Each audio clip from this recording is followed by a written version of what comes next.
Oh, yeah.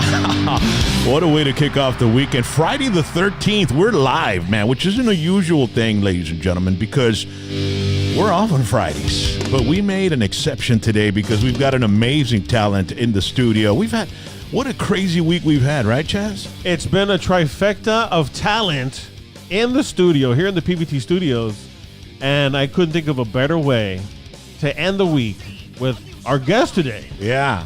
I mean, if you're a true metalhead, start stretching because the stage diving will commence in a bit.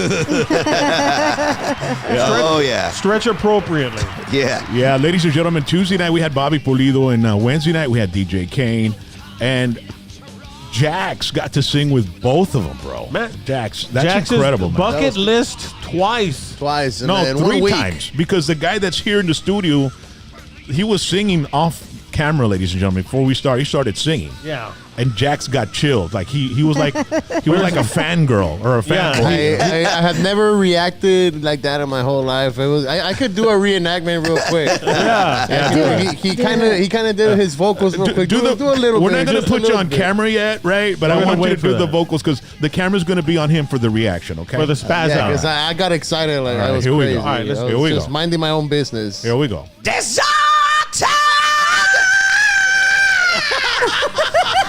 I just I never reacted like that for anything, but god damn, that fucking gave me chills. That's actually more masculine than what he actually did. But I don't blame you. I think I did a little bit of jumping too. Yeah.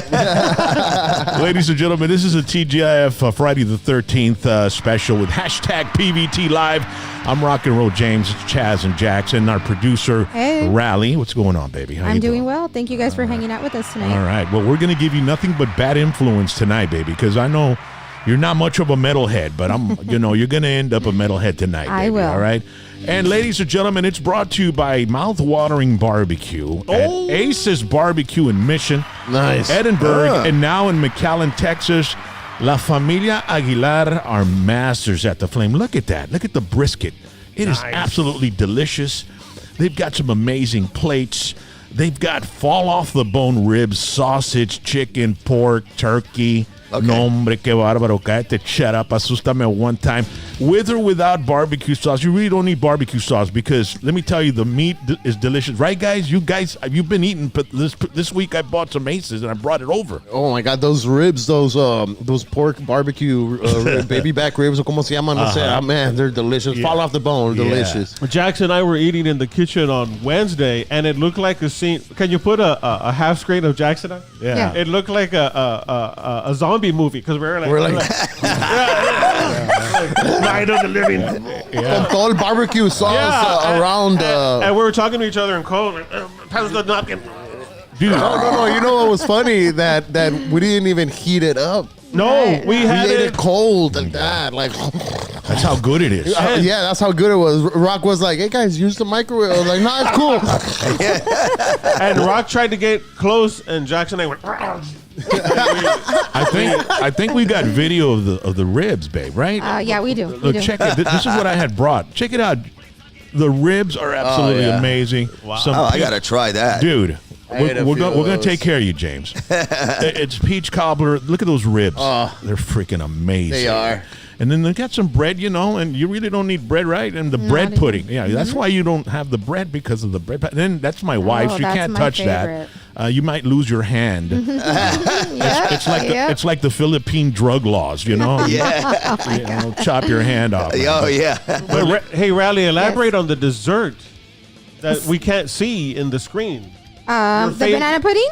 Yes. Yeah, it was on the screen. Yeah. Okay. Yes, How was it? It's delicious. It's the best I've ever had. It really is the best I've ever had. I like it because they put wafers. They put a lot of wafers in it. Yeah. It's freaking amazing. I like that it looks super fresh and well packaged. Like sometimes when you go to those Stripes, están todos sudados, feos, but theirs looked amazing. No, hombre, bro. Ladies and gentlemen, I highly... So beautiful. It takes a lot for me to recommend the restaurant, and these guys are the best. Call 956-627-4648 or go to Instagram and follow them at Ace's Barbecue, Ace's BBQ Texas. All right, they're located right here on Nolana. It used to be the Fuddruckers, and they remodeled that place. It looks amazing. Do we have video of the inside, baby? It's Yes, we really do. nice. Yeah. Let's see that. I mean, I went there early to take a little, of the spaciousness of the place. Oh, wow. And I just talked to Joey, one of the brothers that run the place. And I said, why don't we do a little Whiskey D event there or some comedy or something, man? And he's like, let's talk next week. So we might be doing an event there. They've got an amazing full bar. Oh, that's Oh, nice. now you're talking my language. Yeah. Give me a guess. You get off of work. Who started this? Me. That's who. Who do I trust? Me. I'm a bad guy.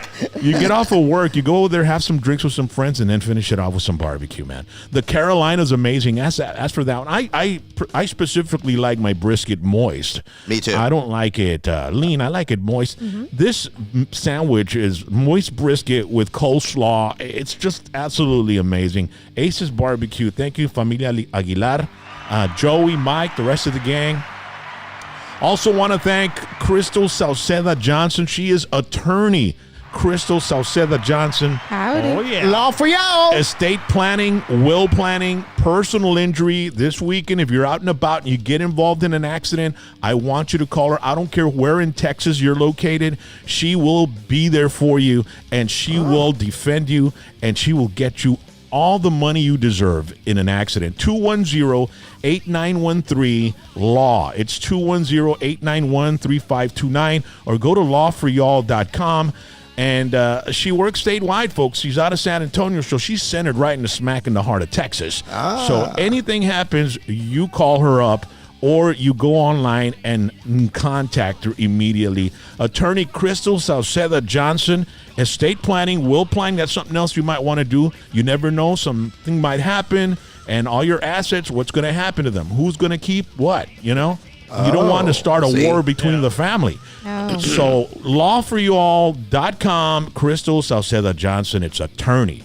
Crystal Sauceda Johnson, una blondita, con un cowboy hat. Chulísima, Are you going to bring her in papasusta. the studios, Ron?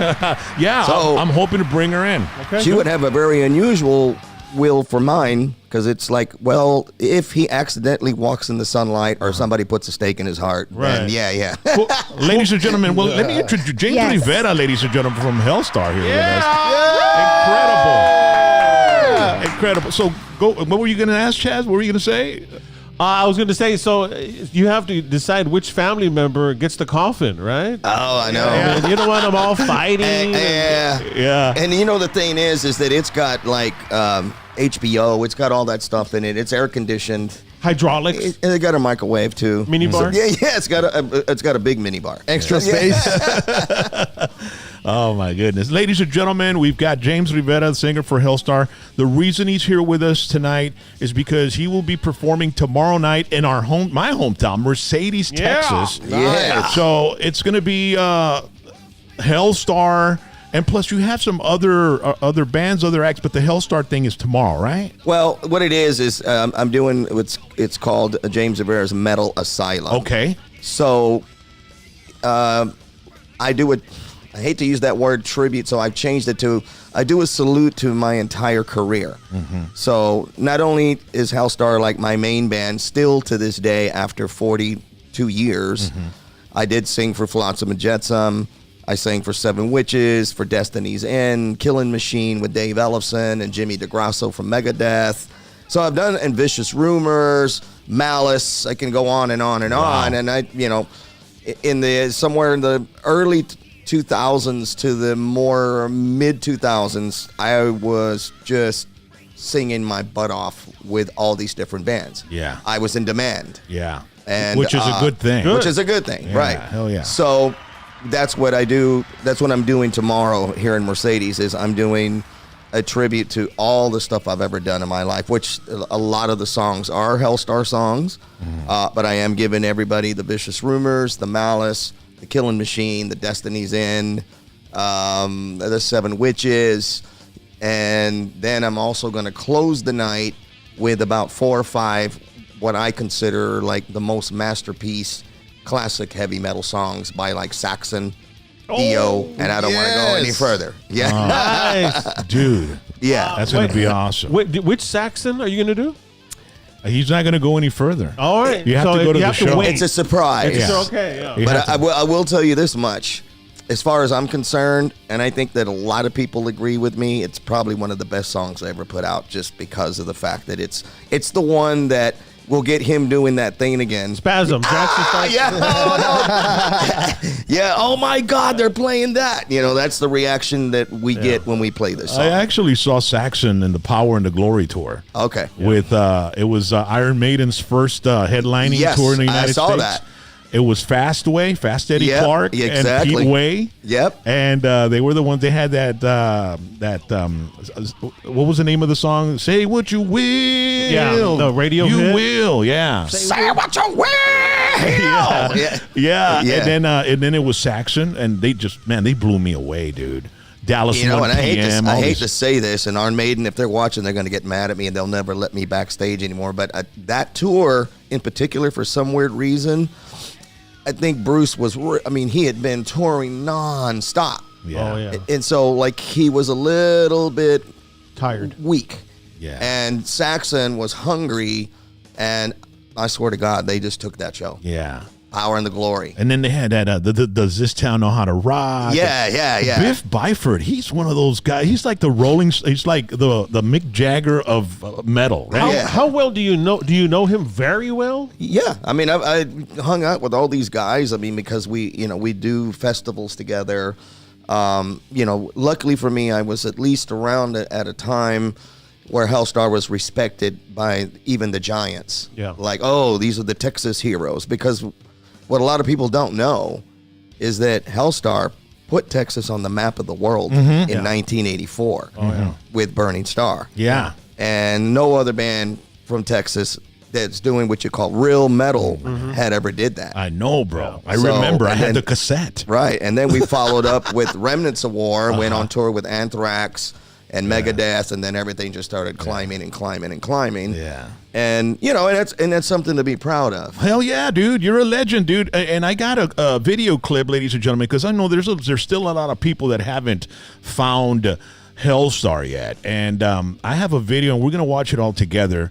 And this is a really cool, creepy video. It's Unto the Darkness, I think it's called, the song. Awaken unto Darkness. Yes. Okay, so check this out. We're gonna watch it all together, and then we're gonna come back and talk to James a little bit more because we got a lot to catch up on. This guy's got a history. Right here. Let's watch it, baby. Check it out.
Even God is afraid to open his eyes. That's crazy, dude. That's crazy. I renounce your name and book of lies. James, I love that part. what do you think when you see yourself like that, bro? Performing like that on video. It's crazy because I'm like, I get impressed, but at the same time, I'm a very humble person, but I know that the song is a great song, and the lyrics are they're just out of this world. Yeah, dude. Larry, the guitar player, he wrote the majority of these lyrics for Awakened into Darkness, and so this is all about the movie Dracula. Okay. So, and so we all know that in the story that the reason why he really became what he became is because his wife committed suicide because she didn't think he was going to come back from the war, while he was fighting for Transylvania. Then he lost his mind and he sold his soul to get revenge. And that's really what it's supposed to be about. Yeah. So, but yeah, the lyrics, and even God is afraid to open his eyes. Like, oh my God, what is this? That song's going to be on tomorrow night, right? Yeah, for sure. Right? Yeah, we'll see. Yeah. So, James, are you originally from Houston? Were you born and raised in Houston? Yes. This is another weird term for me is I claim to be a Texifornian. And the reason for that is because when I was in middle school, my sister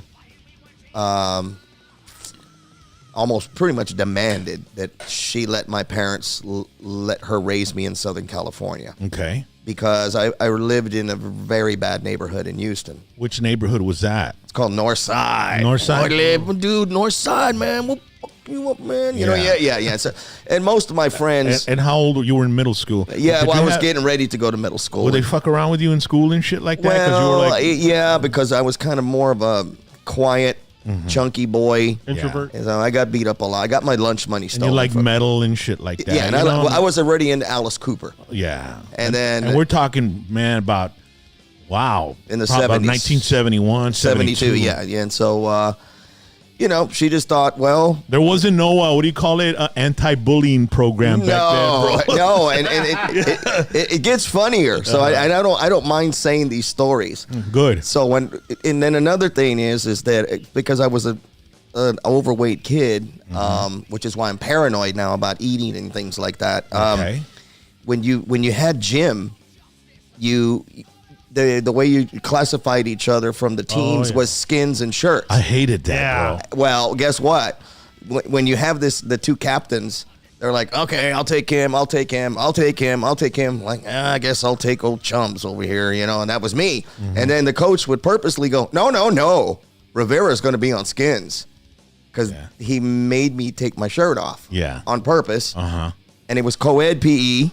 Oh, the girls are there. No. His titties are bigger than mine, Bro. No. Hey, bro. Now you know why I became a vampire. James, I had the same shit going on when I was a kid. I was a chunky kid, man. He was a double D. And I always had the fucking skins. Yeah. Yeah, well, I might have been a triple G.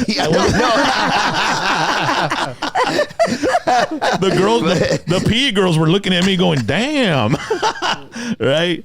I mean, it's crazy, but I understand exactly where you're coming from. They could get away with that. Yeah. Today, that coach would be fired and burned at the cross. Oh, yeah. You know what I mean? But that was a different time period. Well, I think, in a sense, the coach was trying to get you to kind of get motivated to, change your physical aspect because it is unhealthy to be overweight. Yeah, that might have been I never looked at it that way, but you're right. Yeah, because you know what? Maybe I can embarrass him into changing his life and becoming healthy and losing weight, right? And you ended up doing it, even though you think it was kind of traumatizing. Yeah. But look, you say you're afraid to eat, but you shouldn't be. I'm sure you eat. No, I eat. It took me time, and by the time I graduated from high school, I think I was 21. I had went from a 36 waist to a 29. Yeah. Wow. And then ever since then, I've gone up and down because of age. Yeah. But I've never let You've myself maintained. Yeah. And so it's not that I'm afraid to eat. I'm just careful about what I eat, Yeah. Yeah. And it stuck with me for over 40-something years now. Yeah, James, because we need you for at least 20 more years. Well, dude. I You know. what I mean? Well, 20 more centuries. What are you talking about? Well, according to Ray Kurzweil, the guy that created speech to text, he says that by the 2030 we'll be able to become immortal with the what you call nanobots in your bloodstream. Oh. So, maybe in 2030 you could throw on some of that in you and you could be singing metal at 100. You know what I mean? That would be great. That would be awesome, bro. And we'll be there right in front, right, banging our heads and shit, right? So that means you'll be on PVT in the year 2080. Yeah. We'll all be here. All of us. And we'll have 29,000 subscribers. Yeah, exactly. Just 1,000 more, right? A little growth. Endorsing Dr. T still. So, it was kind of tough growing up in North Houston and your parents, it was a nuclear family or were they, were you a single parent family? Well, no. It was my mom and dad, but they both worked. And they're Hispanic and they're from the Houston area growing up? My dad's from Brownsville. Orale. Well, at least, he was from Brownsville. See? But my mother was from Bay City. Okay. They both worked, and although I was not ever a single child, it's just that the age difference between me and my siblings was such a big difference that by the time I was growing up, I was an only child. Were you the oldest? Are you the oldest? Or? No, the youngest. Oh, you're the youngest? Yes, I'm the youngest. So you have older brothers and sisters. Yes, and they are the ones that got me into the Beatles. Mm-hmm. My first concert was the Monkees because my brother took me to see that. Wow. Nice. Yeah, and guess who the opener was? Who was? Jimi Hendrix? Jimi Hendrix. Wow, dude. Was that in Houston? Yeah. Yeah. I was 8 years old. Wow, dude. And that's awesome. And to this day, he wonders, maybe one of those guys dropped some acid in his soda water. No wonder why he's all screwed up. Oh my God. Yeah. Jimi Hendrix traumatized you more than the bullying in school. Yeah, and exactly. Shit, right? Yeah. No, man, that's incredible. That's why when some youngsters say, man, that I'm an old guy, I'm like, hey, I went to some concerts you'll never ever be at. Yeah. You know what I mean? We were able to see some of those great shows. Exactly. And so you decided in middle school, from your there sister went from California to San California, Diego, and then Alice Cooper was my next big hero. Were you in San Diego? LA Los area. Angeles? Yeah, kind of the Los Angeles So area. your entire middle school, and so where your sister was living in LA, was it a better neighborhood than in Houston? Oh God, yes, it was Beaver Cleaver all the way around. Right? Yeah, I went to a very good high school and all that stuff, and it was a total different life for me. What fascinated you in high school? Were you already into metal or back then it was rock? Alice Cooper, but then in high school, at the time I was going to high school, people were all into Ted Nugent and Kiss and all that kind of stuff. And sure, I got the first Kiss Alive record, and of course I got the Ted Nugent. But then all of a sudden, there was these bands called UFO and Judas Priest, Michael Schenker, and that stuff was considered import music. But we just happened to, the little circle of friends that I hung out with, we happened to have this weirdo guy, and I don't know why we call him a weirdo, but he discovered all that stuff. Another bully magnet, right? Yeah, kind of, but it was in a different way. Like, Yeah. you're going to sit here and listen to this. Yeah. He says, you still have that Ted Nugent record? Break it. Yeah. Like, what? He goes, this is what you need to listen to. And that's how I ended up discovering. Lights Out in London. Yes, Force right. It. That album from UFO. Force It. Let it roll, let it roll, let it roll. Long Live Rock and Roll with Dio. The album covers were so fascinating back then. Right, man. yeah. And then Scorpions, Love Taken by Drive. Force. And, so Tokyo Tapes. Yep, all that stuff. Were you into back in that time Elf before Dio ever took off, or was that not part of I it? hadn't really discovered that yet. He was already in Rainbow. That much, I didn't know about the Elf thing yet. So I have that album and it's signed by Dio. Oh, that's amazing. I got to meet him in 1988, and I had the Elf album. I found it in a pawn shop, Oh, and wow. I bought it, and I had it for the longest time because I was a Big Deal fan, and I wanted to hear, I was the type of kid, if I found out about a band, I want to know their history. Right. I want to know everything. I want to know how he sounded when he sang before he joined this band. So I had the album, and I took it, and he freaked out, dude, and he signed it for me, man. Oh, and that's amazing. I was like, it's one of my albums, but yeah, man, it must have been great living and growing up in Los Angeles back then, dude. Yeah, it was. The 70s, man. Vans and Corvettes and shit, right? Oh, yeah. And then, Van Halen was born. And, so I was there all during that time period. And then Venice Beach, right? Oh, Venice Beach. Yep. Yeah. And then your In-N-Out burgers. Oh, my God. Which they finally made it to Texas. Finally? But yeah, Are they better than Whataburger? those are fighting words. I'm waiting to hear his response. Come on, bro. My response to that is no comment. Talk to my lawyer. Oh, man. No comment. Talk to my lawyer. That can make you or break you. Answer. I love In-N-Out burger. But see, the thing is they don't taste like they do over there. No. So they lost something here. That's why a lot of people were like, "What is the big deal about this thing? Why is there a line of cars for from here to Houston? Yeah. Just for this, a trendy thing." Yeah. And then I finally went and got one here in Houston. Yeah. And I was very disappointed. Oh, man. It wasn't the ones that I grew up on in California. Well, except the kids that are cooking and flipping the burgers are always on their phone, dude. They're not even paying attention, dude. Yeah. That's right. true. They're forgetting the fries and shit. You know what I Right. mean? And they want $20 an hour. You know what I mean? I'm like, God. bro. Yeah. But you have to admit, though, Whataburger is one of the best, and I have people that come visit me all the way from Europe, and they were like, "What's Whataburger?" I go, "Oh, you're about to find out." And what happens after they eat it? Dude, they want another one. You know what? We have a family in Oregon, and my aunt comes down. Our aunt comes down, right? Yeah. And then before she leaves, she has to take a box of Whataburgers back home because then there won't be anybody to pick her up at the airport, dude. You know what I mean? Yep. She doesn't have to worry about that. She gets there and everybody's whatever. We're gonna pick up Tia Goya. You know what I mean? So, Yeah. But yeah, dude, Whataburger's pretty crazy. That's kind of like a bribe too. That's a for sure way to get a ride home from different places that have different things like Chicago pizza, the deep dish pizza. Dude, you pick me up, I'll bring home some of that deep dish pizza. Dude, really? I'm there.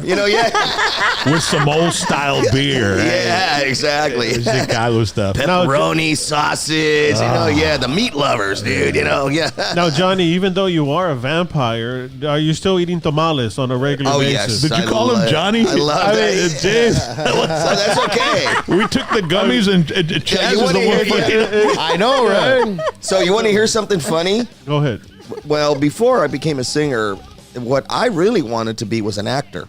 So that's why I'm a big James Bond fan. And I used to wear a suit to school.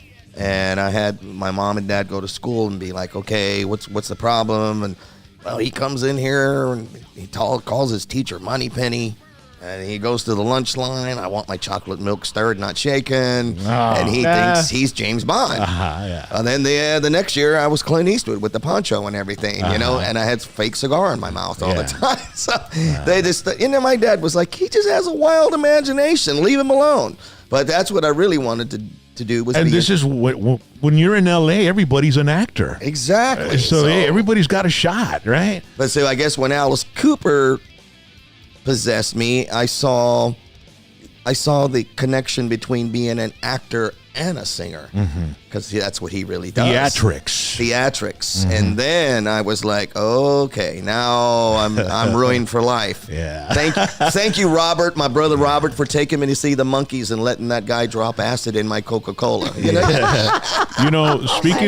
Speaking of Alice Cooper, I like his rock and roll stuff, but his ballads are the ones that really stick to me. Like "I Never Cry," "How you Gonna See Me Now?" Yeah. "How You Gonna See Me Now?" Yeah. And the whole story behind, it's when he went off to rehab and he was having to get sober.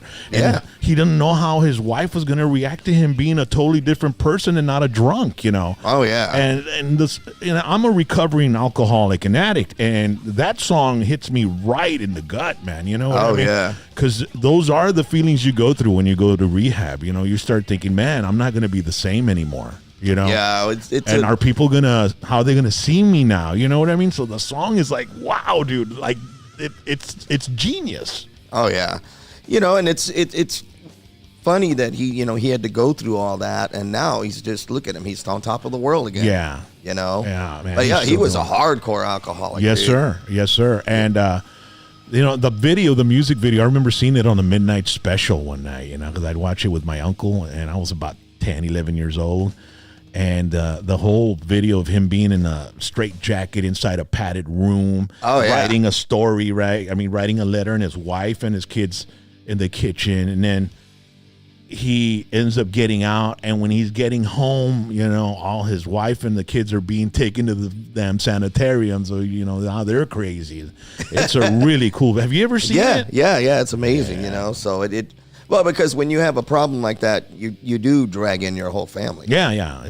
It's pretty crazy. So, Alice Cooper, L.A., you're living in L.A., and how long were you there? Did you finish high school there? Mm-hmm. That's where I graduated, and then I moved back to Houston when Houston was Boomtown, and I worked for the Purex Did you have a band over there, or were you with a band in L.A.?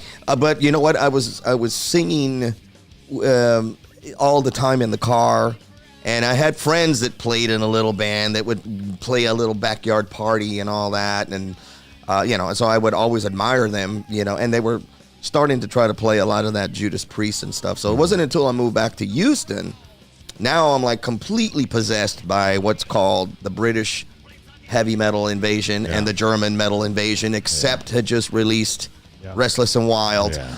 And so here I am again, still singing in the car. And my best friend that I grew up with since way back when we were really little and went to go see Godzilla movies and all that, he knew some friends. And they had a band without a singer. And he goes, dude, those guys are playing that stuff that you like. What? The devil music? I go, it's not devil music. I mean, yeah. Well, think about it. Back then, that kind of was devil. Satanic. It was dark. Yeah. Oh, yeah. Black Sabbath. Oh, yeah, exactly. Yeah. So he took me over there, and that they used to rehearse every Sunday in a garage, and all they did was get together and play, and they drink their beer and stuff, just for their own entertainment. Yeah. And he's like, dude, you gotta let this guy sing. And I'm like, no. I was all embarrassed, and they're like, hey man, well, do you know these songs? I go, yeah, I do. But they didn't even have a real PA, and so they just plugged a microphone into the bass cabinet, and they said, come on, man. And I said, all right, let's do Another Piece of Meat. Oh, the Scorpions, Love Drive. Yeah. That was the first song I ever sang with a band. Wow. And then they all just stopped and they go, dude, you want to join the band? Yeah. And 30-some years later, 40 years later. I'm going like, what do I have to do? They go, well, you have to go buy a PA. And I said, oh, okay. So I went to this music store. And why is it that the singer had to always put up the PA, right? Yeah. Well, think about it. Then after that, you have the easiest job in the world. Yeah. That's true. So, yeah, just so after that, I was like, okay. So I went and got a PA. And then we just started rehearsing every day. Yeah. We just started playing more and more. Then we started getting backyard parties. And now what covers were you guys doing? Covers? Oh, nothing but covers, like Another Piece of Meat, Heaven and Hell, Neon Nights, all that stuff. Dude. Children of the Sea, War Pigs, Green Manalishi, Exciter, Hellbent for Leather, So, but we had a real heavy set list. That Unleashed in the East by Judas Priest. Dude, yeah. Victims of Changes. We did Victims of Changes and all that, and started doing a bunch of backyard parties. And the next thing you know, that scene just started kind of popping, and that was big, was the backyard parties and the high school talent shows. Yeah. Because some of these cats were so young, they were still in school. See. I was already out. Orale. You know what I mean? So we would do their talent show and win all the time, you know. So it was your turn to bully. Yeah, it was my turn to bully. Yeah. Hey. Yeah. You made them take their shirt off. Yeah, yes. You take your shirt off. I was proud to take my shirt off by then. You know, I was like, I was totally, man. I was like Bon Scott. You know, I did play shirtless a lot. Well, hey, when I went from a 36 waist to a 29 waist, I didn't want to wear any clothes. There you go. There you go. I would be taking my shirt off at the mall, dude. I mean, you know, like you're going to get arrested walking around like that with just tennis shoes on. Oh, shoot. So was that band like? Was that the beginning of Hellstar? Or was it? Well, it is. With those guys? It didn't. No, it wasn't really the beginning of Hellstar, but it was the beginning of my career, and that band was called Death Wish. Okay. Then from Death Wish, I went to another backyard cover band called Bad Heaven. Okay. And then I ended up in a band called Scorcher, another backyard party band, and we did a lot more Scorpions and Crocus and stuff like that. And then that's where Hellstar and my band Scorcher had a battle of the bands, and we all saw each other, and that's when Larry just said, I want that dude. So he fired his singer, came to my house, knocked on the door, and said, man, you need to quit that band. They suck, we blow them away, and you with us will go places, man. To the next level. To the next level. Yeah. And we're going to make history. We're going to make history, And then we couldn't get into the club circuit because the club circuit wanted Loverboy and Journey, Foreigner, dance stuff, you know, at that time in the 80s, 82. Pop. Yeah, pop stuff. They still do, bro. Yeah, I know. I think it's even gotten worse, but So he just said, man, fuck it. We're just going to write our own stuff. And then we started writing Burning Star. Yeah, and this is it right here. Yep. I mean, their album cover. Put the album cover, baby. It's the first picture. Check this out. I want everybody to look at the album cover and listen to the whole thing tonight. Stream it. It's the very first, 1984. Yeah. Way ahead of its time. Yeah. Yeah. Houston, Texas, bro. Houston metal.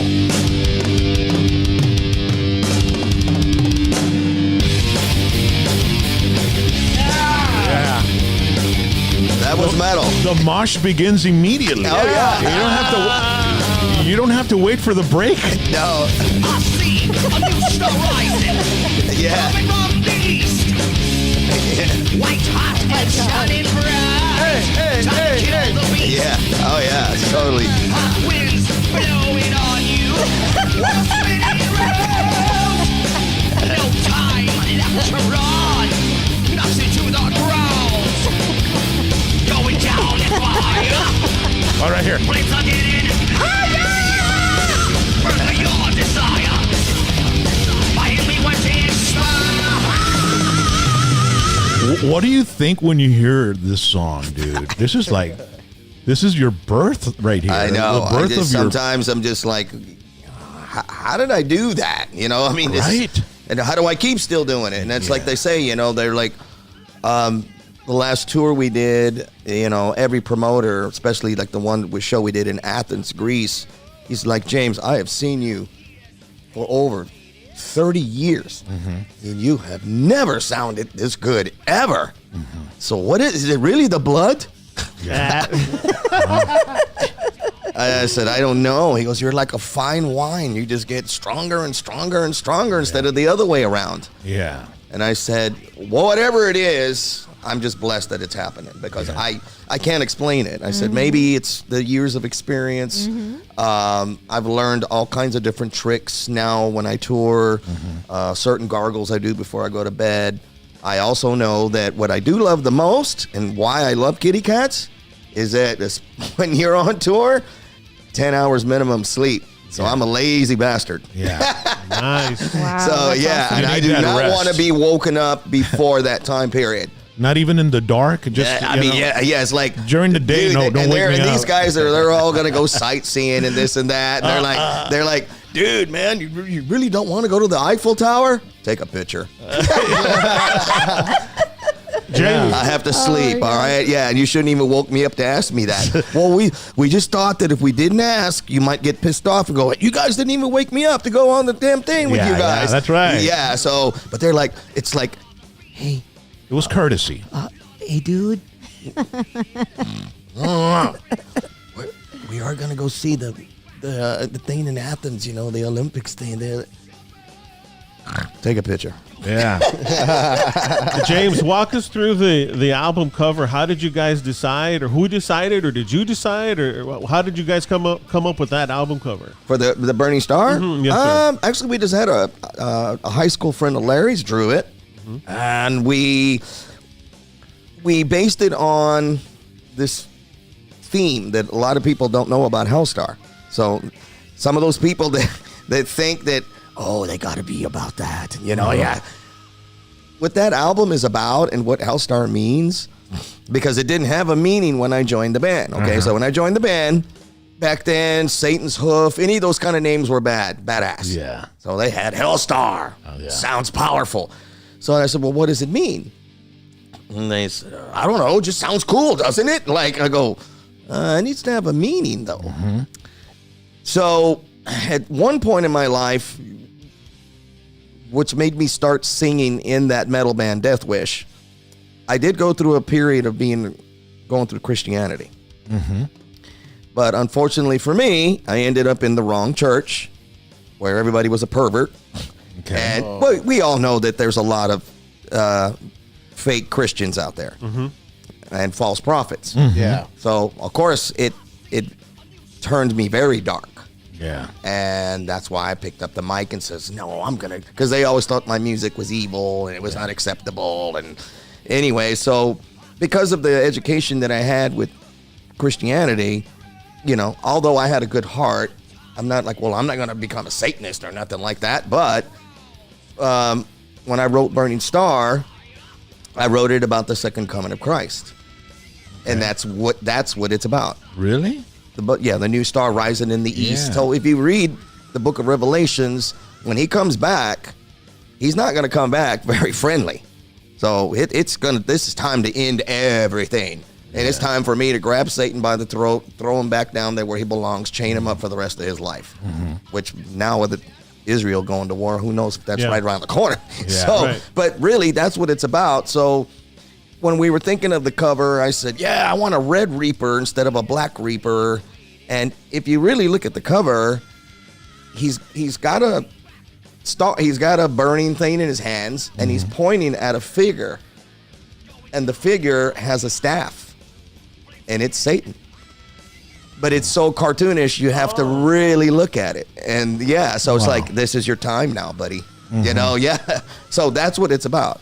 You know, something that's really cool about Hellstar are the album covers. I mean, even that one that, you know, was the very beginning, it's really, really cool. So we're going to go through some album covers, and I want you to kind of like elaborate on them. Oh, yeah, of the course. next one is 1989, Nosferatu. Oh, yeah. Well, that was the beginning of my vampire career. Yeah. 1989. That album was a few albums after Burning Star, right? It was the fourth album, so that was 3 albums later. That album cover, dude. Who did that for you? Oh, that's when we actually ended up getting the guy that did some artwork for Hellraiser and all that. So the label spent some money on that. Were you with Metal Blade back then? Yes, Metal Blade. Yeah. And so. which is the album or the record label that Trunk was with, Eddie Trunk? Wasn't he with like Combat or? Well, we were, Combat was for Burning Star and Remnants of War. So we were on that for our first and second record. Then Metal Blade came and swooped us up, and we ended up on Metal Blade for the third and fourth record. All right. And then the next one we got is 2008, The King of Hell. You guys have released so many albums. Look at that cover, dude. Wow. That's freaking evil, bro. And it looks crazy. It looks like from the movie Legend. Yeah. Did you ever see that with Tom Cruise? Oh, yeah. So that album cover, and again, another controversy story. So we're not praising the King of Hell. We're in that record, and mostly that album, we were talking about even more political and false religions and things like that. So really the king of hell could actually just be a political figure, and the same thing happened with this Wicked Nest. We were kind of getting, because Larry writes a lot of lyrics, and once he gets on a subject, then he starts going gun ho, and then he's like, okay, I want this album to be about this, so. The next one we got 2010 Glory of Chaos. Yeah. These album covers are top notch, dude. Nice. Oh yeah, that's an awesome tour shirt. I was going to ask you, we were going to bring down some merch that we could buy because I want a Hellstar T-shirt, bro. Yeah, I think that's one of our best T-shirts that we ever had. So yeah, and then it sold really well in Europe, and we even made it into a long sleeve. But we're going to bring it back now because people keep asking about that one. It's classic, dude. Yeah. James, I was talking to this James over here, and we were saying that Hellstar reminds us of Accept and Overkill in the sense that as time has gone on, the musicianship has actually gotten even tighter, and the production actually never went away because we were listening to Accept their new stuff and Overkill their new stuff, and these albums that were released are super sharp. And congratulations to you. And Thank you. Man, that music is fantastic. Bone Crusher, Anger, a Trinity of Heresy. That's my favorite song, Trinity. Yeah, that's a great one. The next one is The Wicked Nest, the one we were just talking about. Oh, yeah. That one's 2014, so that wasn't too long ago. It was about 10 years or 9 years ago. Look at that one, bro. Yeah. I'd wear that T-shirt, too. That's your politician right there. Yeah. That's your president. Yeah. Sleepy Joe. Yeah, Sleepy. The next one, I don't know what year this one is because I went through the Wikipedia, and I was going through the album, the discography. Black Cathedral.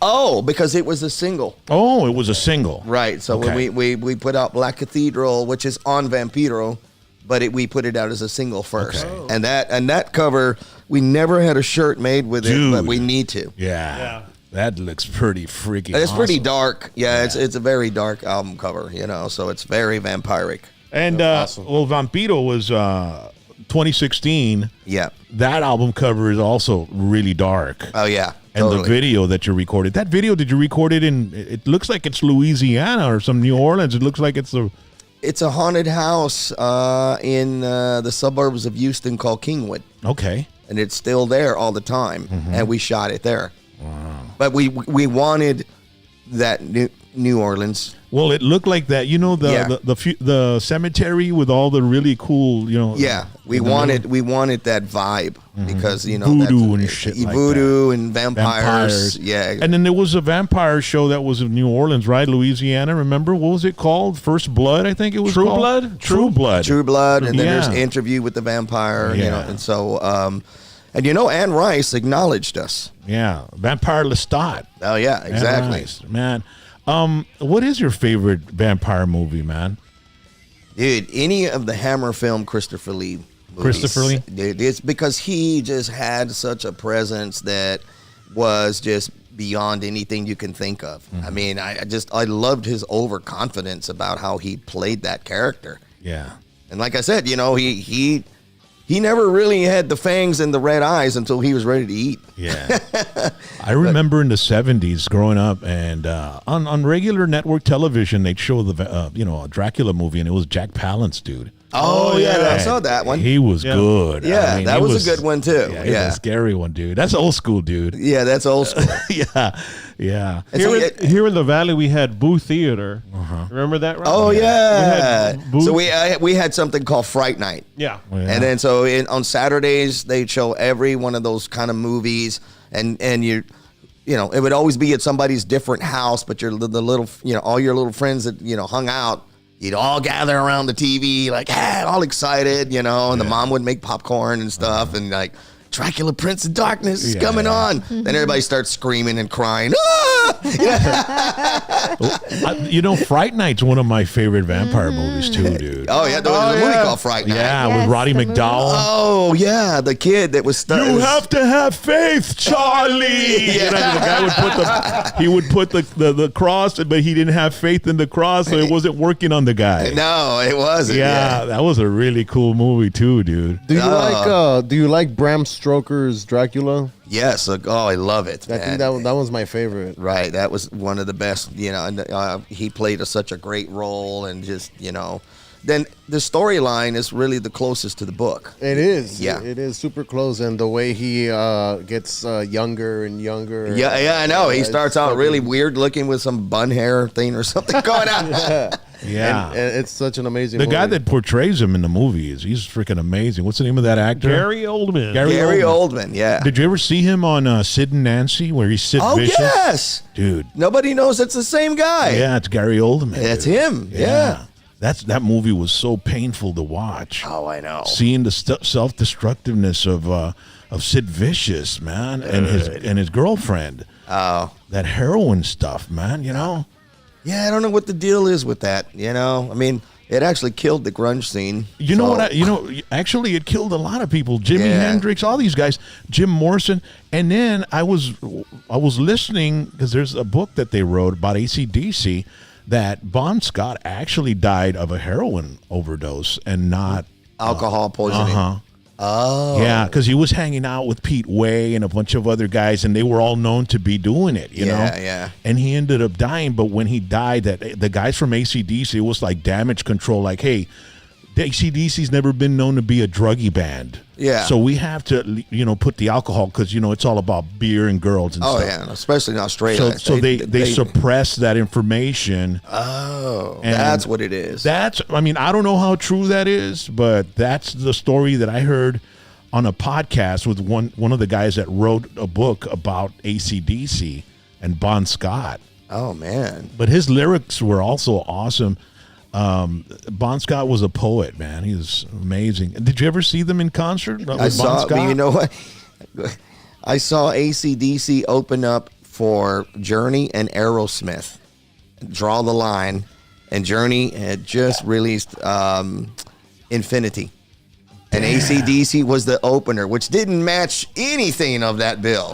But when they came out, dude, they just blew doors. Yeah. I went back, and I had just bought that Draw the Line baseball jersey. I went back to that merch booth, and I said, man, is it too late to change the shirt? They're like, what? And I go, I want one of those AC/DC shirts instead. And they were like, I don't want this Draw the Line shirt no more. Yeah. Oh, and Aerosmith sucked that bad. They were drugged up and all drunk. And Steven Tyler was way out of control. Yeah. His little tights were falling off. I mean, he was that drunk that his ass crack was showing. Yeah. And it's just like really weird. You could tell they were like, all right, we don't care anymore. Well, if you see that Texas stadium, or what is that? Texas Jam? Yeah, the Texas Jam 78 with Aerosmith. If you see that video, he's fucked up, and then he does a do da, and he's doing a twirl, and he falls, and he goes and he lands on the drum set, man. Oh, dude. Oh, my goodness. He crashes into the drum set. Oh, he probably had a they lot were of totally bruises. out of it, and he has said that seeing that video is very painful to him, bro. Oh, I'm sure. But now he's having some throat problems. They had to postpone the concert, their tour, the Peace Out. Right. These guys are in their 70s, dude. Yeah, Sammy Hagar turned 76 today. Wow. And they're still at it. Yeah. See, though, that's just the thing. I mean, and you know what? As much as like I sometimes want to go, and I have to think to myself, how many times have you made a fool out of yourself, James? I mean, we all do in this business. It all catches up to you sooner or later. Yeah. And you know what? Unfortunately, it comes along with it. It came along with it, starting with Elvis.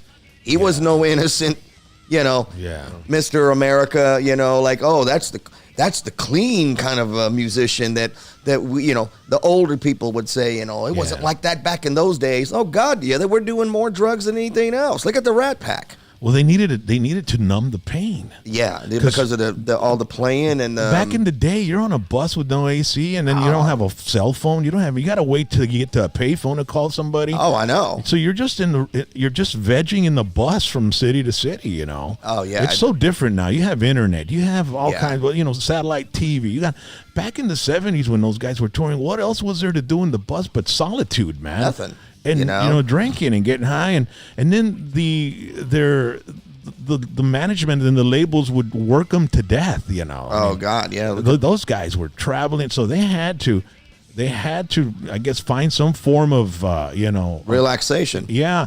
And it's like Michael Jackson taking that to be able to sleep. I told my wife, those guys, the pressure that's on them, I can't sleep, and I only got a few things going on. You know what I mean? Oh, dude, I have insomnia bad, so yeah. You're always thinking, but you're a vampire. Yeah, I'm a vampire, and I'm always thinking about lyrics. I'm always thinking about melodies. And then the next thing you know, I'm like, oh, geez. And then I grab my memo recording and I start recording melodies at, 4 a.m. when I should be sleeping. Because you'll forget if you don't put them in the exactly. phone. Yeah. And it's something that actually is like, it's a great idea. And I'm like, oh, my God, I got to use this. Mm-hmm. Where's my phone? Move, cat. And do you ever toss and turn thinking like, I won't forget. No, I got to get up. I won't forget. Yeah. Until you finally say, but I better go to the kitchen and record this because I'll wake my wife up. You know what I mean? Exactly.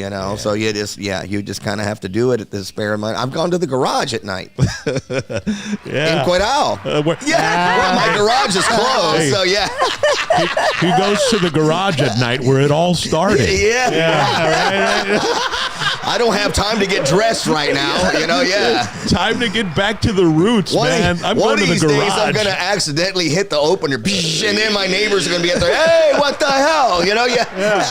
He doesn't walk. He actually floats. I just float. Yeah. Dude, that shit's normal nowadays. Go to San Francisco or Los Angeles. You know what I mean? Exactly. Yeah, right. Ladies and gentlemen, we've got James Rivera. We're going to talk to him a little bit more in a bit. I've got the best game, all right, with James. But I want to invite everybody and thank H&R Appliances, Sales and Repair. 1506 West Business 83 Mission, Texas. Open Monday through Friday, 9 a.m. to 6 p.m.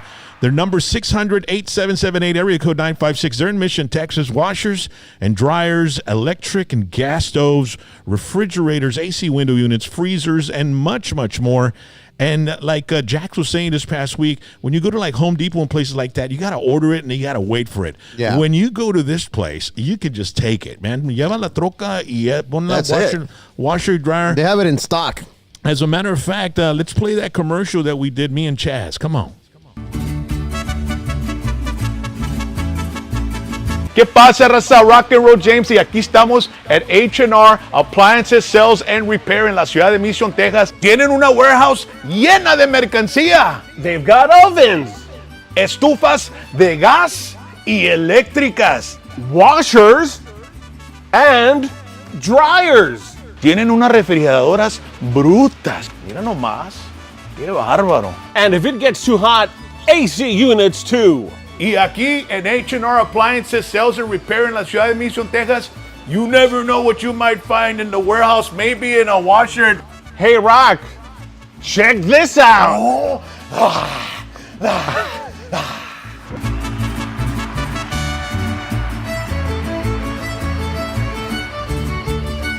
That's H&R Appliances, Sales and Repair.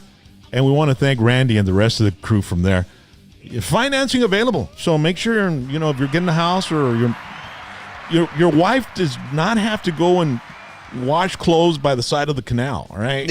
Oh my God. And you gotta stop making her hang the clothes outside in a lasso. You know what I'm saying? Yeah. Washer, dryer, papa. Orale. Let's get to the times. Also want to thank Chorizo de HH. Cállate la boca, shut up, man. Delicious chorizo. The best in the business. Everybody that's tried it, nothing but thumbs up. And Libo Hinojosa and his family have been working real hard. And you put a little potato and chorizo, a little hot sauce. Yeah, James, you like some of that stuff? I love all that stuff.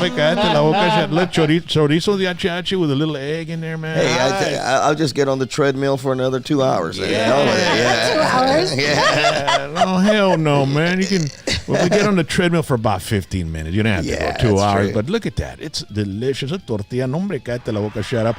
And then if you turn the pit on, you can turn the pit on and put a little chorizo. Do you like turning the pit on, James? Oh, man. I don't know how to barbecue, but I love barbecue. Well, look, you want to go to this one because they got that chorizo in that pan. They put some cheese and they put the sausage and fajita, and then they make a little choriqueso. And then, okay, James needs a taco. We need to make there we go. Okay, corn tortilla. Mira nomás, cállate la boca, shut up.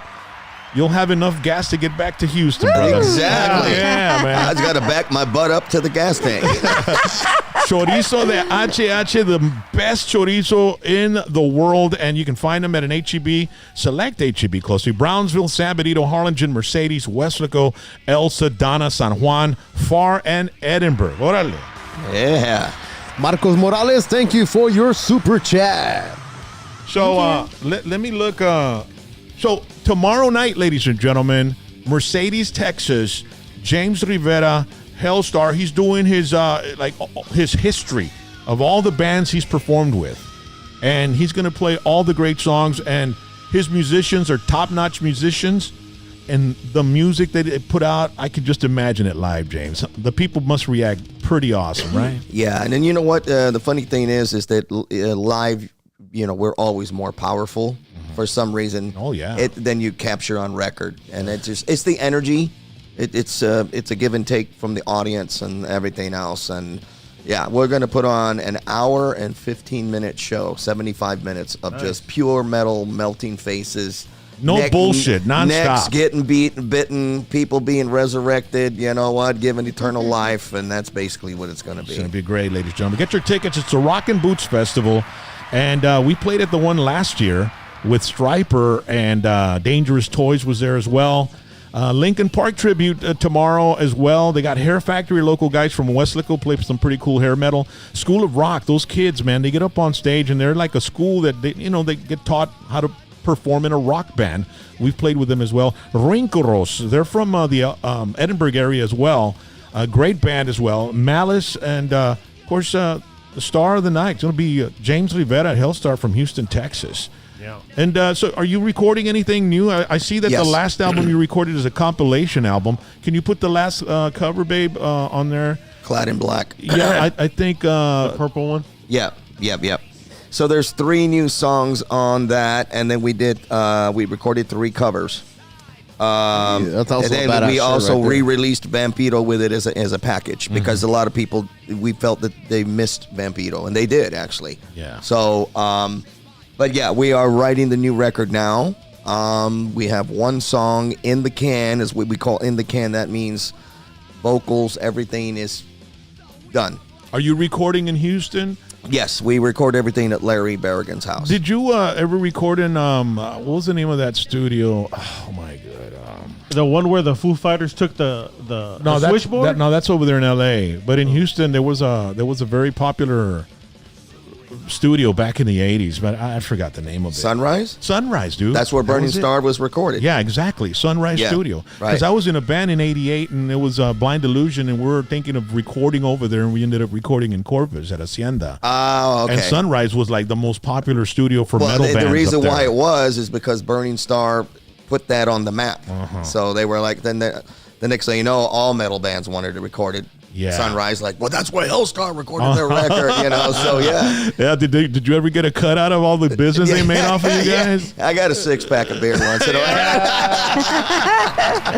They ought to call it Vigilante Studios, or you had a band called Vigilante. I had a couple of chorizo tacos out of it.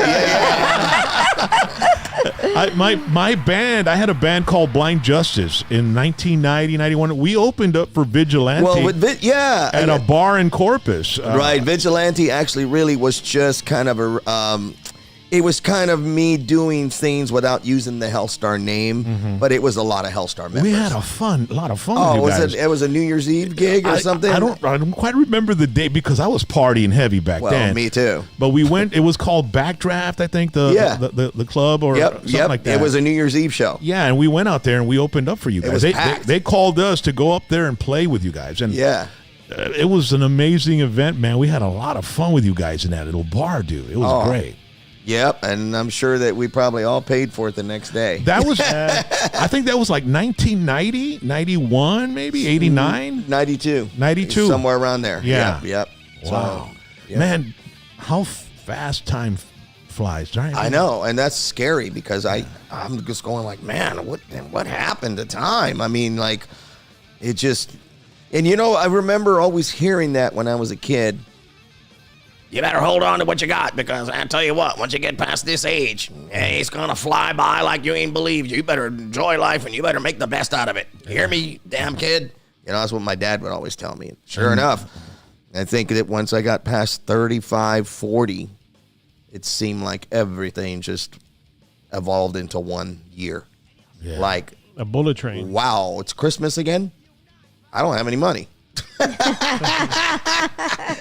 James, man, so many years that you put into this business, in this industry, and you still got the passion and the heart to be out there and doing it, still doing it at a high level like you're doing it. Well, you know what? It's kind of very commendable, brother. Thank you. And, you know, it's also a lot of it is just realistically like,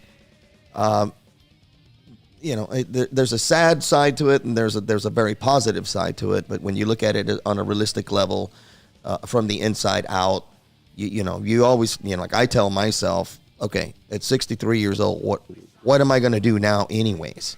So you may as well keep doing what you do best now, because something might hit where you may end up having that gold record or something. And then it was all worth it in the end. Because, you know, people like us in this business, at our level, you know, because, you know, there's different tiers for metal bands.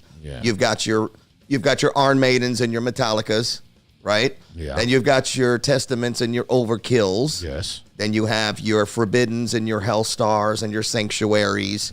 And then it just starts drooping and drooping and drooping and drooping. Well, those in our tier, I call it tier 3. Okay. We make good money as long as we're out on the road. Yes. But we can't stay on the road that long because times have changed. Yeah. So everybody pretty much in tier 3 has some kind of job working from home, or the majority of the people are IT people, which it seems to go hand in hand. And then they make a lot of money. And they can make their own schedule. Make your own schedules. Get your day off. Like I can take my laptop and my phone, and I can still be working, you know, overseas. You know. And so what do you do besides the band? I'm a health coordinator. Okay. For a company called Stroke Scan. Okay. And we do ultrasound screenings for the prevention of strokes and aneurysms. Oh, cool. The majority of them are churches. And school districts. Okay.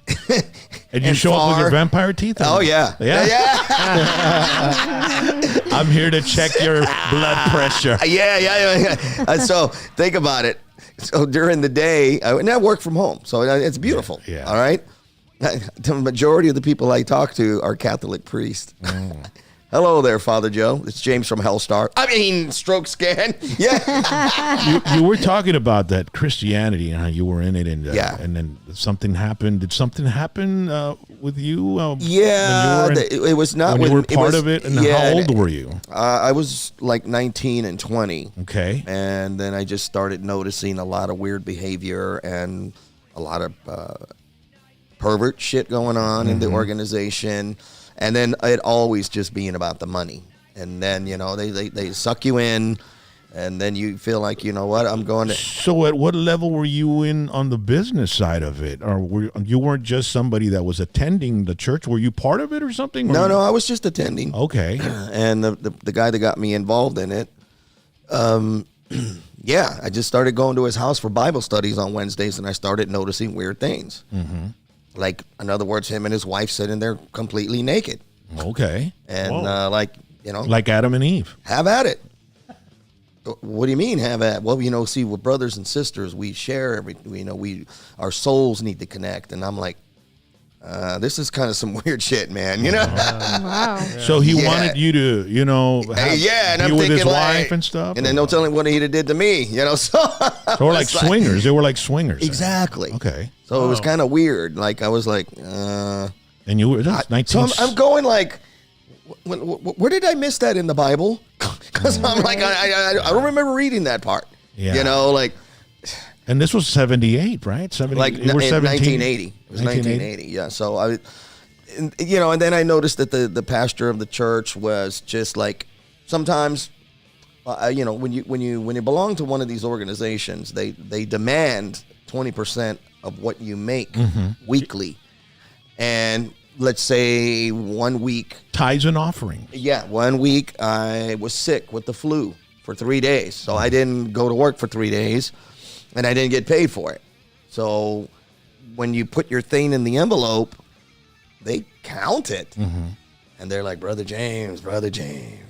Where's it at? Yeah, is everything okay, Brother James? You're short. You're a little short, Brother James. You know God doesn't like that. Yeah. That kind of crap. And then I was like, oh, okay. So, but if God really exists, he would have called you and said, oh, Brother James was sick with the flu because he was praying and asking me to help him heal. Yeah. So you see, and then I started getting smarter and smarter.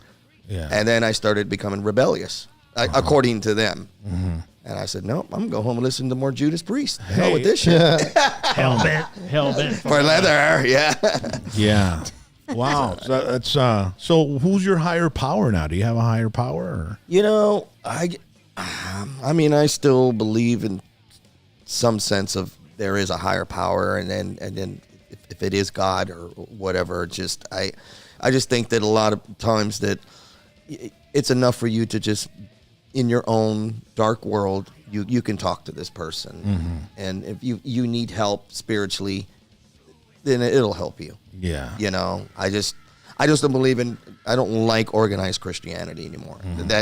But you have to have some sort of higher power to kind of keep all the burden off of your shoulders. Oh yeah, you know what I mean? Yeah, of anything that's going on in your life. And then I know that God is my higher power for sure, because I've talked to him. You know, I mean, at least the way I feel that you know. Yeah. You know, Michael Sweet from Striper. Yeah. Oh yeah, he shared a video of Alice Cooper today on his Instagram. Okay. And Alice Cooper, I mean, I wanted to cry when I heard him talking about God. Yeah.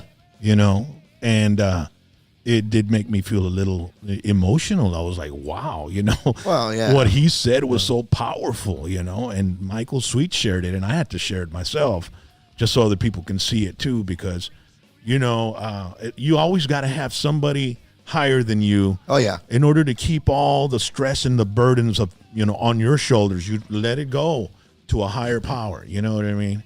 Oh yeah. But yeah, Alice Cooper, you were talking about him earlier, how he was the one that changed your life, and I saw that video today. That's interesting, man, that he brings Alice Cooper up.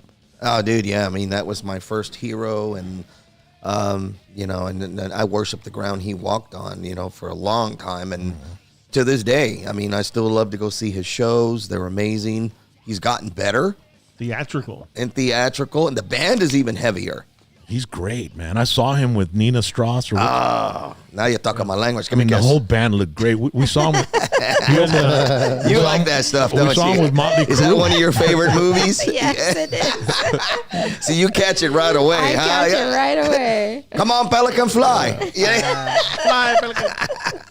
Yeah, we saw him with Motley Crue. And it's a flamingo, right? It's a flamingo. Yeah. Totally off by the, you know. Ladies and gentlemen, we have James Rivera. He'll be performing tomorrow night. And I want to thank Rody's Country Fried Chicken in Eagle Pass, Texas. He's on the chat. And all this food. Old-fashioned country cooking since 1985. 36 years of serving Eagle Pass. And delicious fried chicken, all the sides, fish and shrimp, hot dogs. If you ever play in Eagle Pass, James, you go by Rody's and look at that. They've got some gizzards. Look at the chicken tenders are amazing. Golden fries. And they have a little area as well that they just opened up. It's Rody's Playland. And that's right by the Kickapoo Casino. Do you like gambling? Or I've played Eagle Pass several times. Well, go by there. Look, Rody's. Yeah. The chicken, and the guy's great. Just ask for Rick, man. And if you forget, you send me a text. I'll text you the name. Okay. And I'll text him and tell him that you're going to head out there and try some of the chicken, man. And Dude, that'd be awesome. The hospitality is bar none, bro. It's freaking amazing over there. The people are awesome. Yeah, I played the casino. You did? Yeah. At the Kickapoo Casino? Yeah. It's right by there, dude. All right. Also want to thank Top Floor Cars, classic car dealerships. You like the classic cars? Oh, I love James, them. man, these guys got some of the best. 301 South Market Street in Brenham, Texas. And that's not far from you, James. No, that's just by College. Yeah. Right, that's about an hour from. Tony and Carlos, 979-337-1006. They got that Roadster. Look at that Bomber, so beautiful. Oh, man. They've got an amazing truck. These trucks are really hot on the market right now. A 1984 Chevy Silverado, air condition still works. Man, you can fix that truck up any way you want, and the bucket seats inside is awesome. That's a cruise mobile right there. Nice. Just the way it is, it's already perfect. All original. Yep. And the classic cars and trucks have sold worldwide, from Germany to Australia, all over the United States of America. These guys know what they're doing. Top Floor Cars Classic Car Dealership. Follow them on Facebook, Instagram, YouTube. They always put up videos, man. I love watching the videos because they're always getting new inventory in. But if you want to find out more about them, go to topfloorcars.com and talk to Tony or Carlos, and they'll deliver the car wherever you're at, man. Well, they'll work something out so they can get that car to you, okay? Also want to thank Dr. T's Primary Care for Men and Women.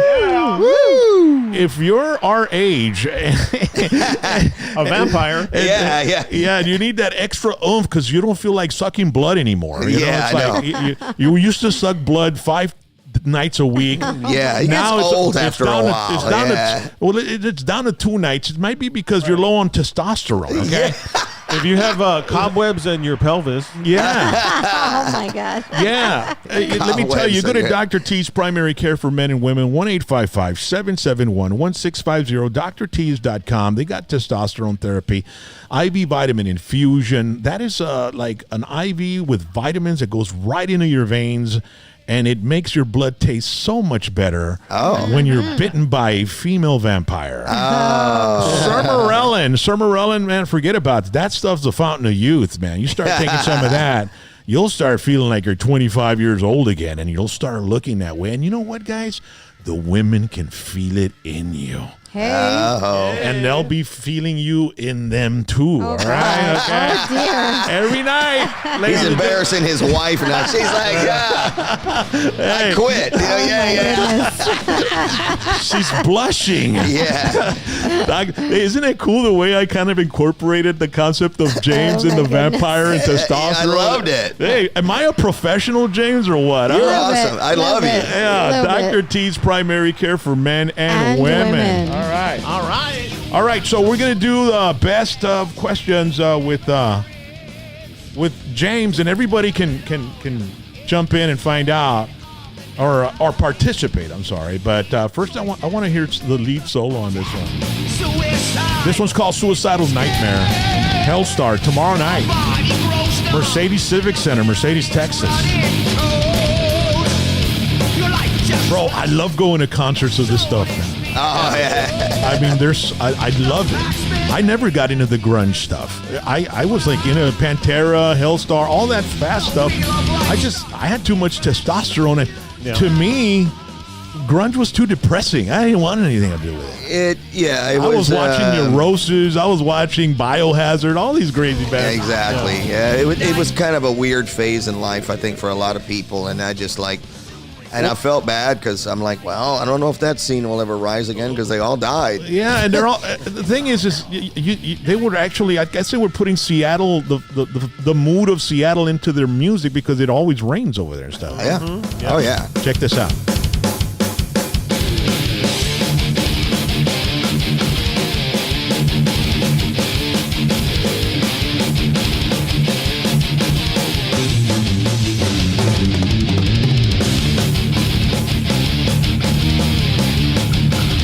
That is pretty thrashy. Hell yeah!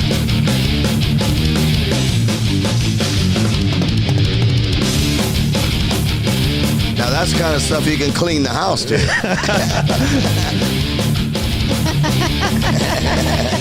Yeah, hell yeah.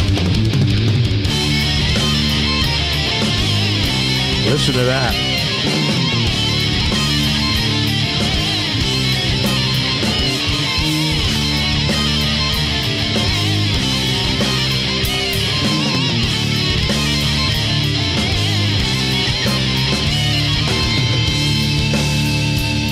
All right, Hellstar.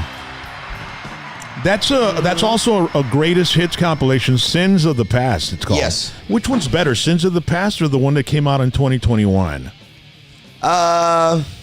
Which, like, say some of our viewers who have never heard your stuff. You know what? I'd say that they would, because if they want to listen to the good old classic hits, okay, I would say get Sins of the Past, because what we did is we re-recorded all those classic hits. That's why it's called Sins of the Past. Oh, okay. So it's an album of the first 4 albums. Okay. Of songs that we picked that we thought that the fans would like to hear with a nicer production, a better mix, cleaner. The band is heavier. The songs are played way different now, and so listen to this. That's just sick.